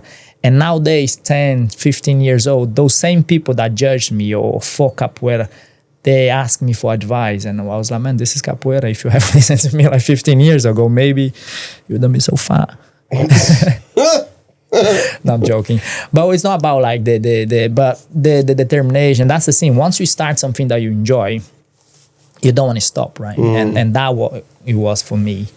And taught me so many things. A lot of those things that I'm saying now, I learned it through that, and plus reading and seeing other people. And then today I'm proud of it. And today one of the reasons I want to get as many people knowing what it is and seeing the benefits of capoeira is that's the main reason for me. You know what I mean? Like I don't depend on capoeira anymore as a work or financially, but I want to prove to people and show to people that you can, and you can use the benefit, like cool, as we can see in many other sports. It's like a next level now, so it's not about the money for you anymore. But unfortunately, people see they think that it's result. They only give they only rate something if you financially successful through that thing, which I disagree. You know what I mean? Like, but if that's the way people see things, I want to show to people that it is as well. You know what I mean? And the worst come to worst, I don't achieve those things. At least it's something that I'm happy doing it. So I have joy every time that I teach, that I train, and all that.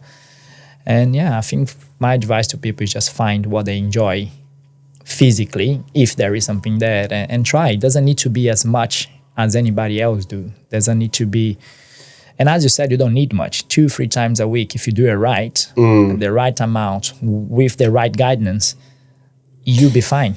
I think the most important is to find that passion about anything. You know, it's like, and to me, I think back in the days, I don't know how you look at this, but back in the days when where I grew up, like we didn't have a gym. We did not have lifting weights and you have this equipment, that equipment. We were active. We would go play a ball. We do anything just to be outside, breathe healthy air, like whatever that is. Just be active and have fun. And like when you in that place, you don't even notice that you work this muscle and you work that muscle and you work that muscle. And that's how it should be. And I think the gym culture, even though I would say there's a lot of great things, it's great. You can listen to podcasts, whatever, and you can do the treadmill and like, okay, I would say gym maybe is good once in a while to just conditioning certain parts of your body, but then I feel like it would be great if you're conditioning yourself for something else, what you do as a passionate thing, right? If you can't put on your CV, okay, what do you want to do at gym? Yeah, so it's bad. Yeah. It's so... I mean, if it does, but that's the thing. I think is if you get result for it, you know, I mean, I'd rather someone do gym and then do nothing. Yeah, 100%. 100%. But, and again, maybe their thing is, like you said, educate, work, wherever, family and all that. You know, I mean, I get it. As long as you say, I think you're looking after your main house. Yeah. That's the goal number one. I think you should focus on. It's almost like I would say, then the gym, if we use that analogy, if that's a house, your body is a house. Gym is like a basic maintenance, just a basic cleaning. When you do a different kind of sports where you're passionate about it, it gives a character to your house. So you build like you have your own little styles and whatever, like, and you've kind of, because playing tennis, volleyball, anything like that, those are so much more fun stuff. And again, you socialize with people. Exactly. You know, I don't want to socialize in the gym. I hate it when people come and talk to me while I'm trying to train. I don't want to be bro, there. do you even lift, bro? And the amount of times you probably get this like, oh, all you do is gym. Yeah. Yeah, they don't know like with capoeira, it's just so physical and that how stuff long? what we learn from I always get this question. gymnastics. How Yes. long? I was like, man, 2 days. Stop worrying about. I start classic, born ready. Okay, let's have a break. Blah, blah, blah. Renars podcast. Okay, let's do this. Do you feel like you're a big man? Do you feel like a big man? No. Not really. I like my voice. But why do you sound like a big man? Because my voice is deep. I think you're trying to speak deep as well, do you? Yeah, emphasize the deepness of my voice. Why are you doing this? So put the microphone in the right place. Come on, man. We talked about I this. can freedom I can do whatever I want. Let's talk about stunts. How did you get into stunts? Are we keeping this voice? Oh, you don't like it? It is distracting. Just stop thinking about it. Just speak how you speak. I am speaking the way I'm speaking. It doesn't sound like the way I speak. Okay. Yeah, on this last section, it's more like a fun stuff. I usually dress up differently, but today, I don't. I just yeah, you're just cool all the time. Yeah, put the microphone properly, because otherwise, like, you're not gonna have a swagger. super sexy voice as we want to. So, stunt industry, you've been doing stunts now for 10 years? On the BSI, yeah, 10 years. Yeah, you qualified 15th or 14th? 14. Yeah, so 10 years, so a decade. Hey, congratulations. No, that's the wrong button. Yay. Well done. Well done. 10 years for me is going to be next year. How many movies you done altogether, do you know? No, No, it's a lot. probably like 60 minimum. Could be 60. Can't remember, but it's way over 30. 60 less than 30? No, Oh my can't God. remember. Guys, educate yourself. Yeah, and with the stunts and also like British Stunt Register, that's where we qualified, both of us. And you're the only Brazilian on BSR. Boom. Boom. I'm the only Latvian on What does BSR. that say, guys? Yeah, more Brazilians. We need more Brazilians. Maybe not that good. Yeah, there's gonna be competition for you. And yeah, so it's interesting.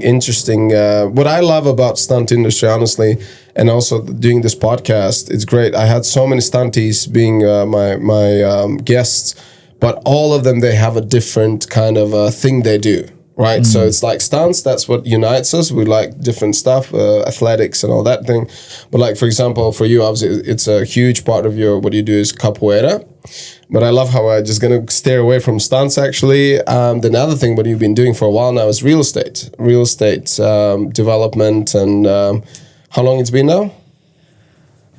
About, let me count, about 18 years? 18 years. Wow. 19 years, yeah. So this is longer than you've done stunts. Oh, 100%, yeah. Oh, But my first house when I was 21 right. in Brazil. Oh, so you started actually in Brazil to do Yeah. real estate. That's why I do this podcast, because I didn't know that. I thought you started doing it here. No. Oh, that's Here cool. is easier. Here's easier. Yeah. So what is the main difference why it's easier here? The money and not how much money you make or things like this, but the law in Brazil is very hard to be enforced. So I think it will be easier for you to, you know what I mean, to people to follow the rules and all that. And in Brazil, it's quite messy. A lot of people Is it corruption as well? but some people haven't done properly. Sometimes you buy a house there and then you realize the person never owns the deed of that property. So they don't have like proper paperwork and stuff. Yeah, things like So that. if They you go do errands. diligence and stuff, and you find out, oh shit, this and that. And then, but the problem is like sometimes you find out too late into the business. Maybe because the people didn't even know that they didn't have that paper because their parents said they did, or somebody else, or people So like trick lost. other people into a lot of things. No, I done this, and then you're gonna find out that person that you're trying to buy actually officially doesn't own that land. It doesn't exist. Yeah. So yeah. basically shady stuff in It Brazil. can happen. Right. don't get me wrong, a lot of stuff came from ignorance. People didn't know. Old people, they had that from their parents and all that. And then by the time they decided to sell it, they're not even allowed to sell it. You know what I mean? Because and again, being here and dealing with that over there is kind of quite tricky as well. So it's not the smartest way to do it. And then for you, what was the reason you started getting into real estate? You saw someone doing it, kind of got inspired? I mean, we all have that a lot of properties is something safe and all that. But for me, I was actually reading a book. So I read like Rich Dad Poor Dad. Hey, that's quite famous for a lot of people to change their lives, right? So I read that and I always go into like passive income. I mean, starting new about passive income and all that. But so I started without knowing much about it. I did it the wrong way. I never educated myself in that side of the business. I was just doing it. Just buy the house, pay as quick as you can, and you want a house, and then you're trying to buy another one, and that's my mentality. But after studying a lot, I found out that was the wrong way. You know what I mean? And that I started to do properly in UK. So I started to educate myself in UK about real estate. Wow. Is it still a very safe business to get into? Yeah, 100%. I mean, I wouldn't say right now in UK because of the interest rates, but again, depends what you're doing, depends on your strategy. House is always going to be a safe bet. You know what I mean? It's how you do it is the problem. A lot of people I talk to, they might think they're doing a great deal, but if you calculate the rates and all that, you're actually losing money. So the safest would be to buy a house and 2 years later to sell it? No, it depends. Depends how much you're buying the house for. I think the safest thing to do is learn. Not true. That's a good one. I like that. Yeah, it's true because I did the other way around and I lost a lot of money. At the beginning, I just lost money here. Right. But came from Brazil to do 4 jobs here, all the possible cleaning houses and stuff. It all comes down to look after your house. Is that how you did your marketing research? You'd clean houses. Guys, I know all about houses. I look after myself, so my main house is good. It didn't work. But wow. Guys. But no, it is important to educate because you can say, I mean, there is ways to even buy a house without deposit. You know what I mean? Like, and when I heard this for the first time, I was like, no way, that's bullshit. So I went and do the course. That's what got me into it. And it's true, there is. The course was bullshit, but... So if I want to learn how to buy a house without the deposit, I just need to talk to you. Do the course. I wouldn't teach you. Are you selling the course? No. I mean, but there is ways, you know what I mean? Like, and funny enough, people doubt it, but there is many ways you can do it. And again, I'll people about income, I need to do this. Like this I hear a lot, okay, I'm going to work more to have more income to do this. And it's true in a way, but there is a lot of other ways to do things. And I mean, I have no understanding about real estate, never been interested into that. I believe like I would like to develop certain businesses, and that's what I started doing in Bali. But one thing what I hear more and more, that people say like there's no point to buy anymore. So they say it's much better to rent it. Would you agree, disagree, or would you say learn the course? Learn the course. They'll teach you that one I'm going to say you now, yeah.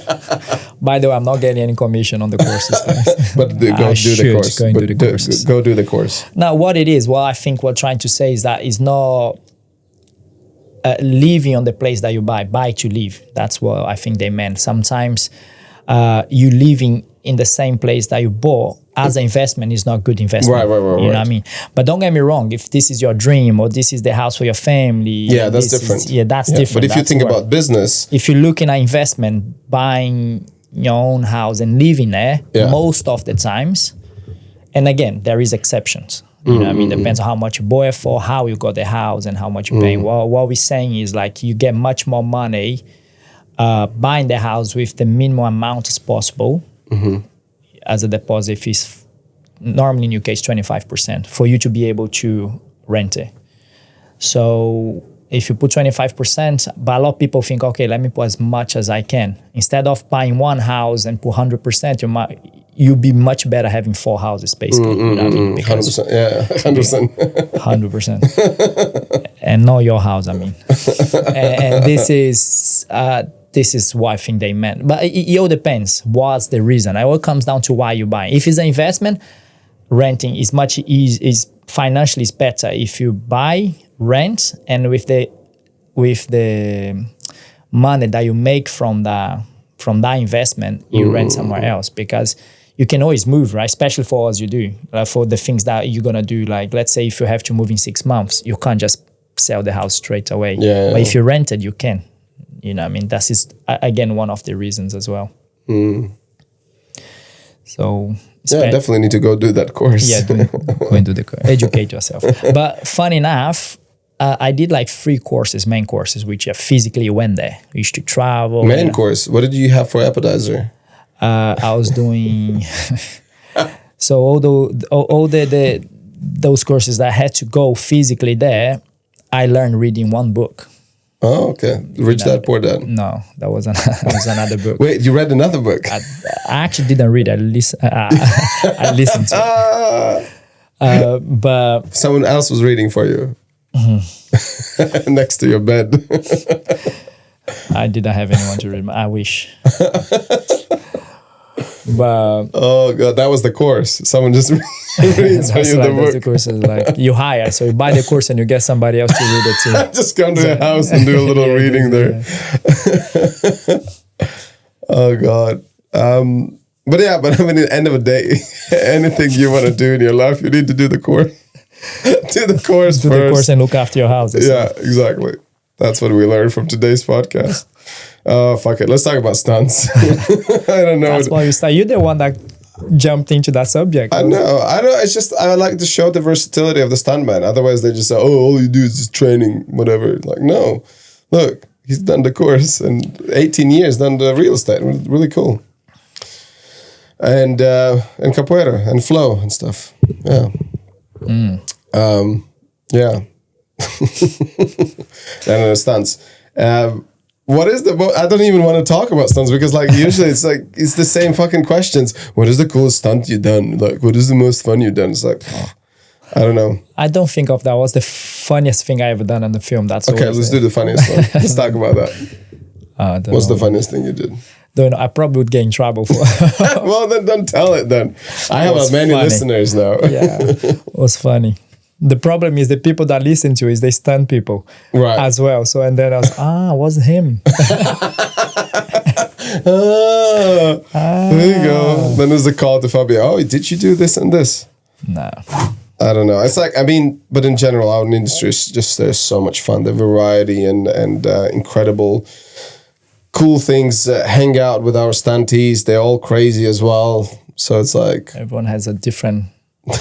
thing to bring into it, right? So. Exactly, different weirdness. But like for me, coming back from Bali and just coming back on the set, it's so cool just to catch up with stunties. You know, like when you have a break, is sometimes it's easy to forget. Like same, I went traveling for 8 months and I come back because of a job and came back and I did forget.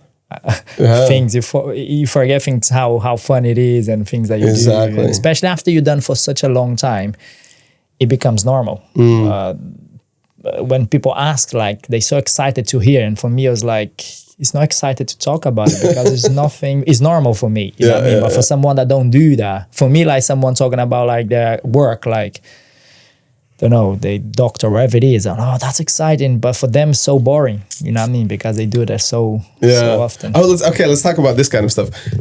How crazy is to see on a set that stunt guys have this certain swagger about them. Because, you know, they have extras or this with the supportive actors, SAs, what as they call them. Then we have SPACs, which is special action, whatever, people who do a little bit more than SAs.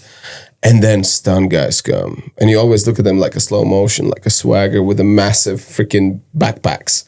Usually they bring too many pads, which they never use. but they still have those Not back me. pads. You use them all. Most of the time forget my pads. and then especially the ones you need, right? He's like, Yeah. fuck, I need that one. I don't have it I'm with the me. king of doing stuff without pads. It's like, oh, right. I always think I'll have time to put them on, and never. Once I had time to put them. And then, but you hear the whispers among the essays. They're like, oh yeah, that's the stunt man. Oh, that's the stunt guy. What stunt you gonna do today? I'm gonna run very quick. It's not even that. Do you know what you're doing? No, How you gonna do it? I don't know. Don't know. Oh my God, on this last job I was doing, I have one of the stunt guys, not going to mention his name, but he basically came up with all these like scenarios, what we're going to do. So we're not told what we're going to do. And he goes, so I think Renars, this was going to happen. So he's going to do that. I'm going to do that. You can jump there and I'm going to jump there. 2 minutes later. No. You know what is going to happen? Afterwards, I had a nickname, his first name and 5 scenarios. And every time I was like, dude, just like wait when they're going to tell us what to do exactly. Or not, or you know what I mean? Yeah. And it's like, it's fine if someone who's doing it for first or second year ever, like it's, you know, one of the first jobs. This guy's been doing it for like 20 years. Wow. I was like, oh my God. Yeah, so it's a weird shit about from stunt people. What else weird we can see? People get fat on the set because we just hang out around craft a lot. Yeah.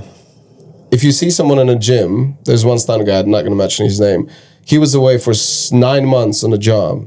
He gets back fat. I was like, what happened? He's like, oh, the craft was just so good. Hang out. It's tempting, especially when you have stuff there too close, too easy to access. You know what I mean? And that when the discipline comes because it's so. I'm always, you know me, every time picking on people because of that. About anything, not just. That doesn't sound like you at all. Not just about. You're that introvert, a very shy Brazilian guy. I love to annoy people. Then he's like, I don't know why I'm not getting hired. So why people don't talk to me anymore? Then it's also funny, like, oh, okay. Do you remember the first time when you saw yourself on the screen and how did that feel? Oh, good question. Great. No, I don't remember.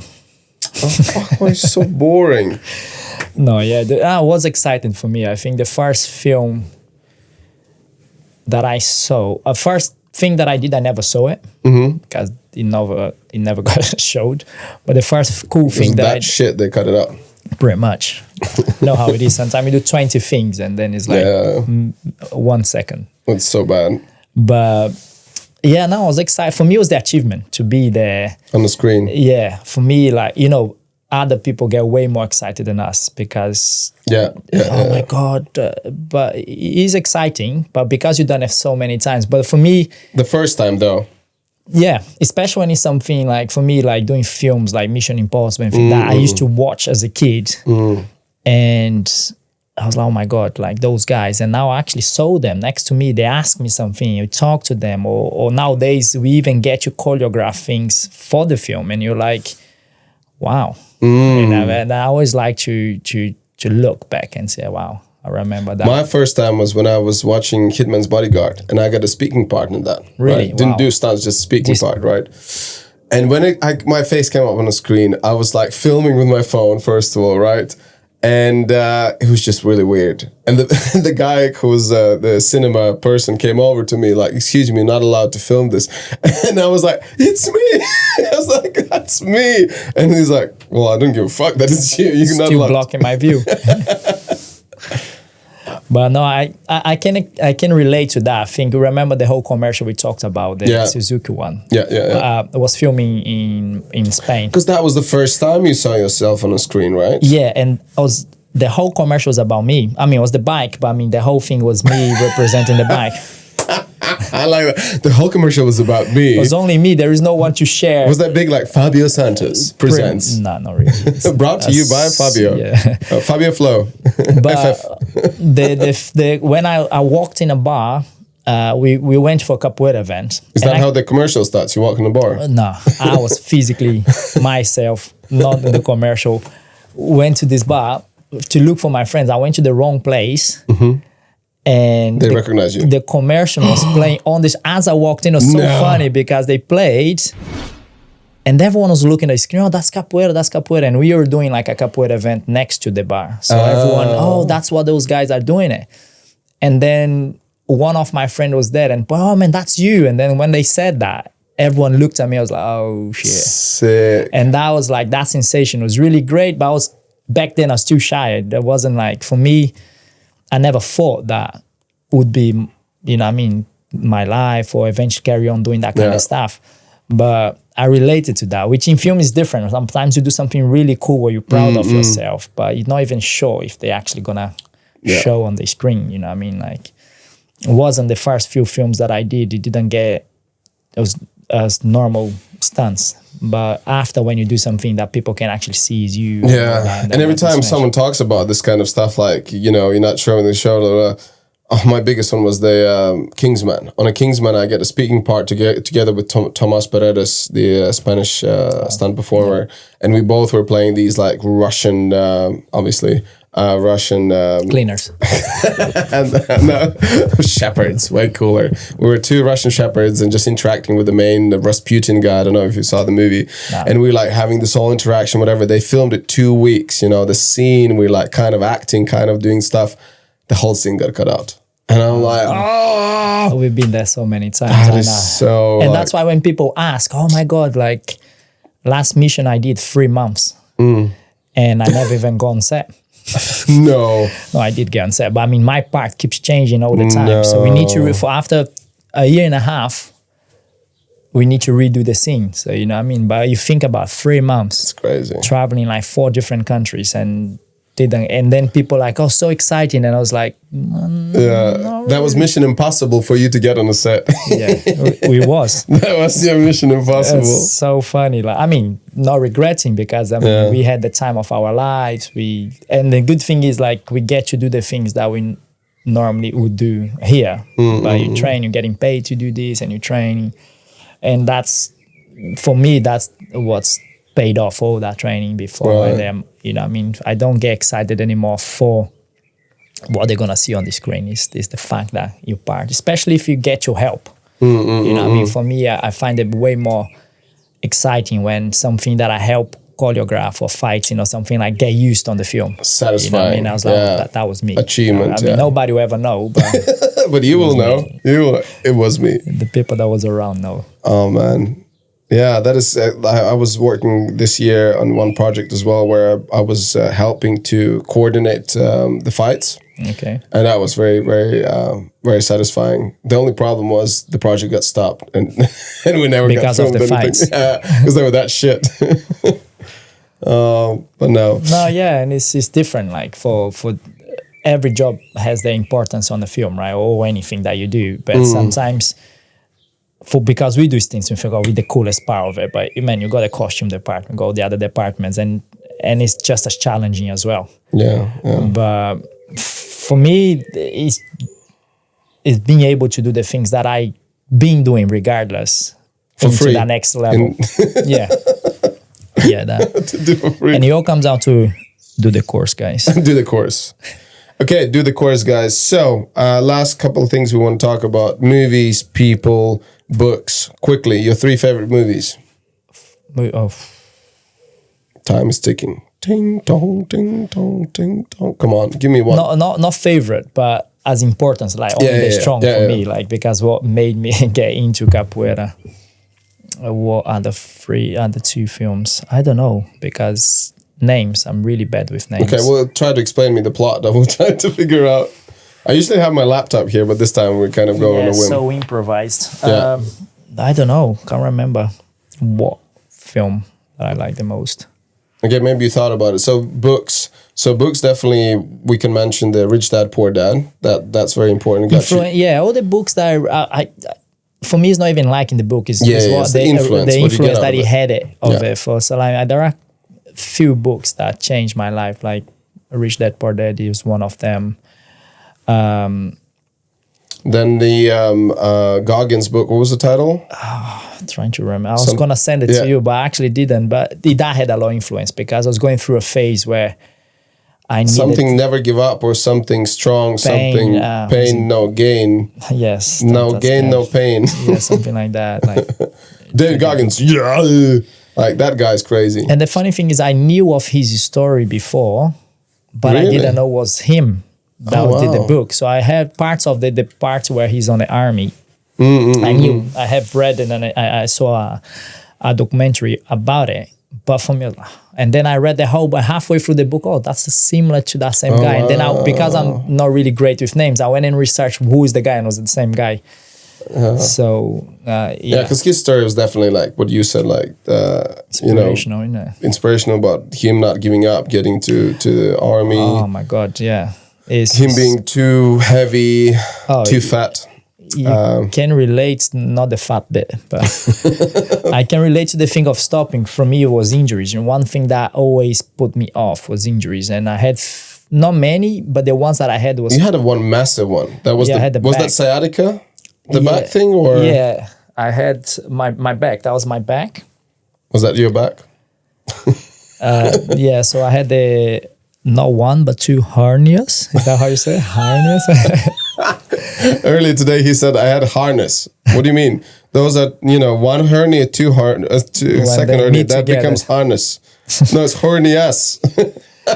So yeah, so for me, that's what kind of made me change So it's my a herniated disc. So you had 2 Yeah, herniated discs. yeah. Jesus. But I carry on pushing it to the point that Wait, you couldn't walk anymore. that's exactly it. So and for me, that changed my life completely because my whole life was sports. And I was 28 years old when you think Baby, compared with now. can't do sports anymore. And that's why I get in for the doctors. And I didn't know anyone that have gone through what I did to tell me you will be okay or it's possible. Or I'm getting, I know where you can't do sports, can't do this and all that. And that's when I needed to educate myself even more. I was like, what do I do now? You know what I mean? Like, You should call David Goggins. Like, David, what's up? What do I do? What did you do? I have harness. What do you do? But yeah, He's just so famous for his no cartilage on his knees. He just goes bone on bone, and he runs those crazy distances. I mean, Joe Rogan talks about him so much, and he's been in Joe Rogan's podcast as well. Like, that guy's amazing. Insane, yeah. That's what else? You also sent me about the devil book. What was that? I read it because I don't know the name. Okay. Because in Portuguese it has a different name. So it's the same book, but do you listen to books in Portuguese? No. Now I'm listening to podcasts in Portuguese. There is 2 guys that I like a lot. What they say, and they very, because one of them is towards marketing, and I've been learning a lot about marketing. So that's what got me. And soon, do you know that soon they're gonna be able to automatically translate podcasts in any languages, or at least the main ones? I think they already do. No, They already do that, yeah. I think that you can. We need that. That would be amazing. Yeah, that would save my life a lot. 25 years ago. Too late. So okay, books, we don't remember any titles, but read books, it's very important. Movies, The you course can't as think well, of if you stuff. can. What about people? What about people? What about them? 3 people inspired your life. Goggins? Yeah, but people is hard because you haven't met them. I haven't met him. I can't, for me, it's always nicer when you see someone like... True, but at the same close. time, I can say someone like Joe Rogan definitely has a huge... He's like, I I look don't at listen him, to him much. I listen every now and then, but I'm not... I look at him like someone who's like I really look up to. Like, he's the mentor. He's mentoring me without him knowing that he's mentoring me. Yeah, true that. Exactly. So it's the whole thing about surrounding yourself with the thing. I get it, but as in people, like for me, that kid that I talk about is one of my best friends. Yeah, perfect. Because I seen it. I can go there and talk to him. I can't go. I know where to find him. I can, some of those guys. Let's give him a proper shout out. What's his name? Jairo. Jairo. Shout out Jairo from the shed in the United Kingdom. So Fabio says that without you, he would not achieve anything in his life. Maybe. And the course. And the course. I thought he could go with the course. Yeah. Don't be fat. Jairo. Yay. Yeah, and that... Actually, fun enough, a lot of people, my mom, for who she is, you know what I mean? Like, again, she gone through a lot of stuff. And even the fact that I don't live there, we both of her, my sister and I, we left a long time ago, and she's there by herself and all that. And every time that I'm going through something bad and I talk to her, she's so like, she makes me grow just by listening to her. Wow. Simple stuff, you know what I mean? You go there, she's always like seeing the positive side, and it doesn't matter. Sometimes it's annoying because, you know what I mean, all you want to hear it is someone, oh, it's okay, or don't, it's tough. But she like, no, it's fine. My dad is the worst thing when it comes to that. He never... He's like you. Man up. What? You expect it easier. How do you feel that? So what if I would ask you, what is the best advice your mom ever given to you? Do you have one? She never... It was more through her actions. You know what I mean? Like, she went through a lot of stuff, and she shouldn't stop. You know what I mean? She wouldn't... But even though she'll tell me it's okay to calm down, that's the thing, because I do too much and I'm constantly was getting injured and things like that. That's one thing. She's like, you need to stop hurting yourself. You need to stop this. You're always trying to slow me down, because she knew I don't need any more fuel, you know what I mean, to keep pushing it. It's kind of, but deep down she knew, you know what I mean, she knew I was going to continue regardless. And yeah, when I hurt my back, and a lot of people saying, no, she's like, no, you'll be back. You're going to carry on. Maybe you need to tone it down a little bit. But yeah, you can be doing that. I know she didn't mean it in terms of like what she wants is for me to, that's it. You already achieved many things. You can slow down. You can do something else safer. But she knew deep down, like, it's my passion. So, and I wouldn't stop. So she might as well, okay, let me see, even our moms are very similar. Yeah. Because my mom from a very young age, she just said, like, do whatever makes you happy. You know, like, because she knew that studying business, whatever, staying in Latvia, she knew that's not my thing. You know, I mean, changing 15 jobs in like 5 years, like, duh. Yeah, that's the thing. She wouldn't inspire me, like, she wouldn't say much. Because it's hard for her to say something. She never came, I mean, back then she never been in UK, or she doesn't know what we're talking about. Yeah. But through her actions, for me, like, she inspired me a lot through her actions, you know what I mean? And I was like, my mom haven't quit when that happened. Wow. And I see a lot of people, you don't need to say much. I walk in a place, I read everything. I might not say, or sometimes I pretend I don't know, but I'm just, I got it.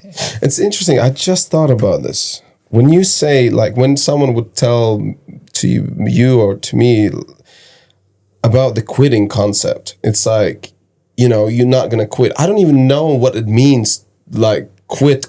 Like, so what? I would pack my stuff in UK, go back to Latvia. That would be even a bigger challenge for me now.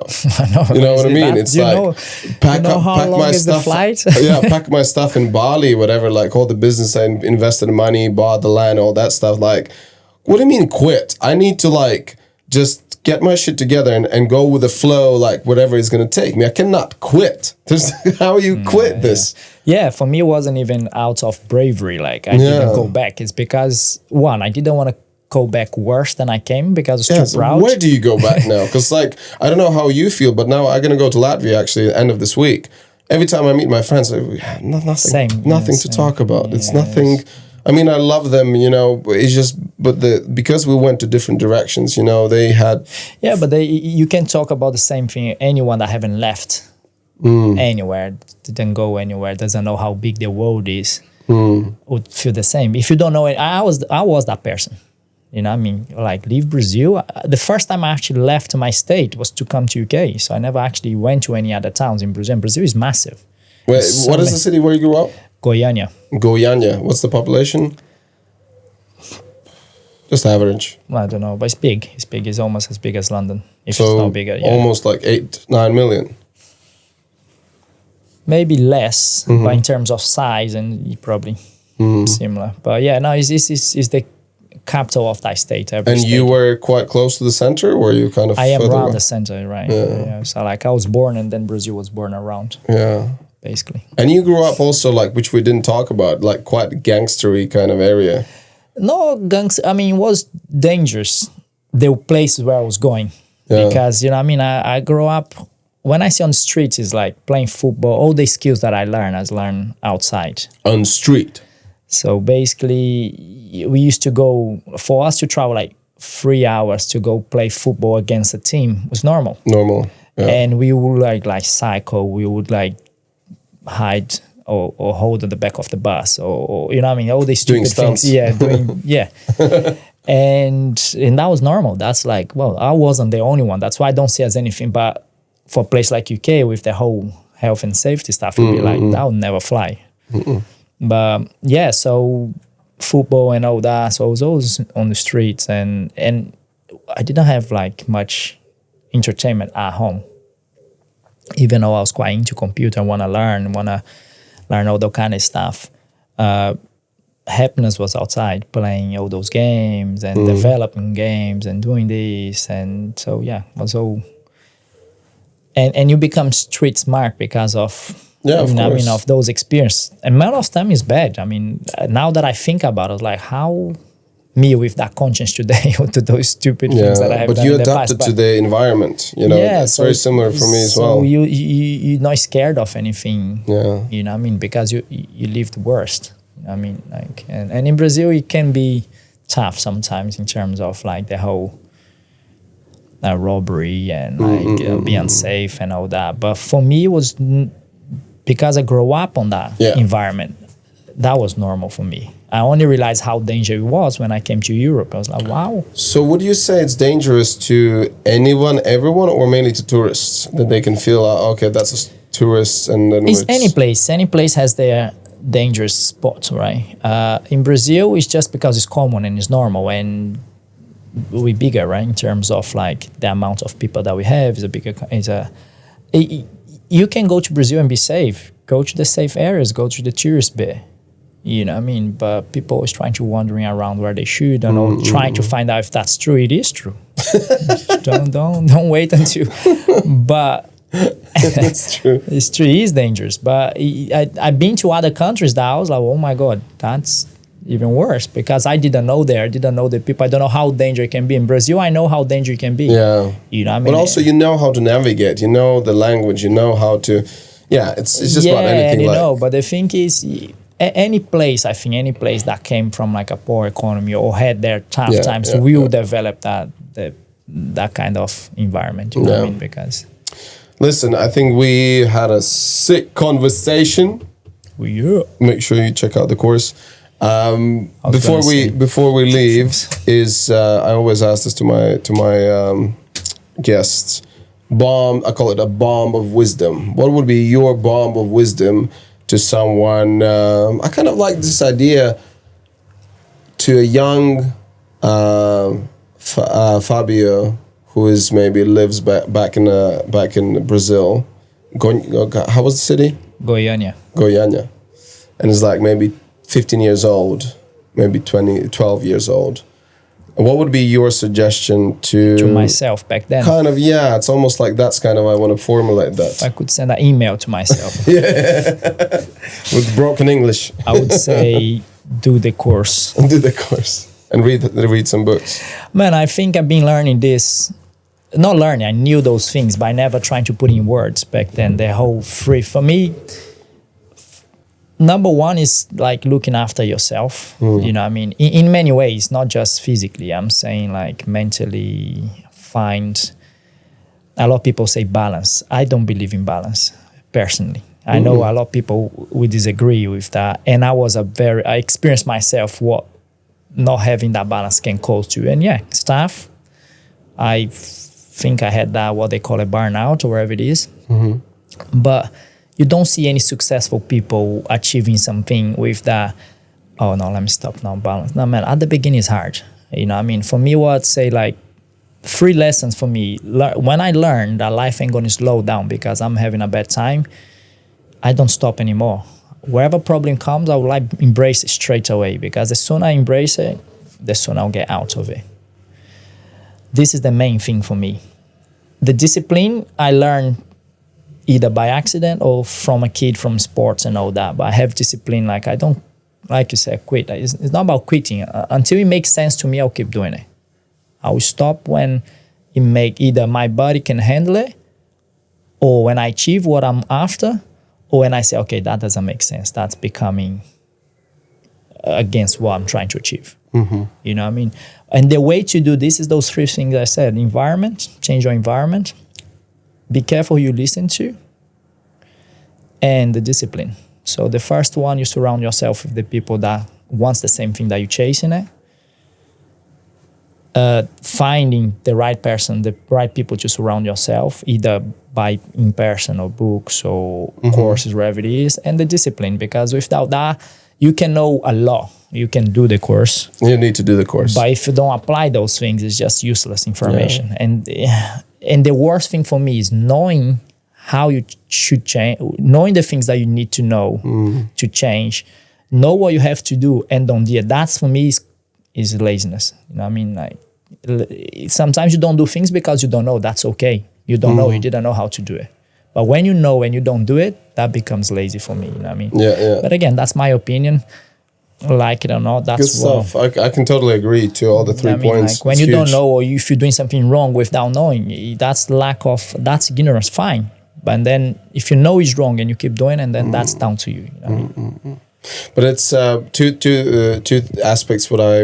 It's interesting. Like someone who, let's say, the young people who listening this, and when you say change the environment, but obviously it is more challenging if your environment is what it is. You can kind of avoid certain people and whatever. That is also still considered to be a changing environment, but you cannot go to a different city or different whatever. No, I get it. You know This what is I what I mean. Yeah, no, 100%. I'm one of those kids. I mean, I'm never going to be able to change my environment, but it takes time and takes two things for you to change your environment. And something really bad happens or something that shocks you emotionally or whatever it is for you to realize you need to change. You know what I mean? You don't just decide, today I'm going to change my life. It doesn't work like that. If it does, perfect. Some people might be able to. I never met anyone that did. Oh, if I say to go and change your life, yeah, I'll do that. What's on your schedule today? Changing my life. Cleaning toilets 3 o'clock. and changing my life. Yeah, 3 o'clock, I'll change my life. You know what I mean? Something has to happen for you to, you know, I have to change. When you hit that bottom there. Yeah, rock but a lot bottom. of people, they haven't found that bottom yet. They think they are. You know what I mean? But we can spend years talking about those things, you know what I mean? And it's so many different things. But for me, like that phrase about like life ain't gonna stop. And the other one for me, you know who you think you are. Because how many times I think, oh man, I thought I was ready. I thought I deserve. And of course I didn't get what I wanted. And you know what I mean? But I'll get pissed off. And then I was like, I would ask, why did I not get it? Instead of saying, what should I do to get it? You know what I mean? Like, and that's the thing for me. So when you realize you know who you think you are and you are the things that you do, now people can look at me, I can say things like, oh man, not yet. Because I can prove it, I done it. I did the course. Nice. Let's finish on this amazing note and little dance for you. Come on. Show me your dance. Come on. Sure. Come on. You ready? Thank Okay.